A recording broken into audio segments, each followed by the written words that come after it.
nung di na dingin po nalusit ang yat sulo nalusit ang kahita katakan na pudo may tangi nagkapara ng bunahi panununan ng bunahi sinmon na tinihisango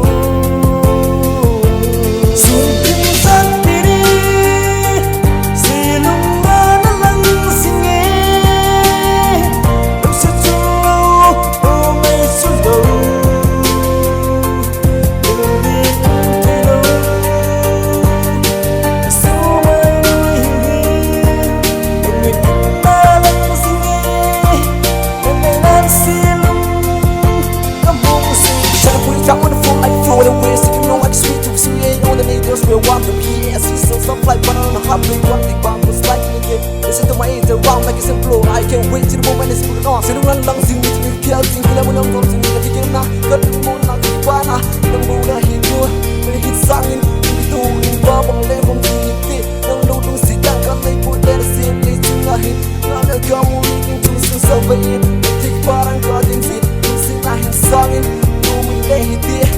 nang tayo ginyaladang kanay boy Gani boy, nang muli singi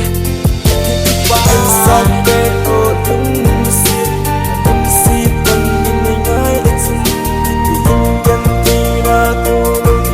Nangay ang siling Kamong supot Itilay Bantangin Nangay ng supunsan Silong Kamong supot So I get blast production. It's me Angel Close. I'm a bro. Curious. Nung nayaman mo sa sasaksin Susunsan kung sino na Nang singbo na lang sini Itihitam ng kanay lahi Alam dangi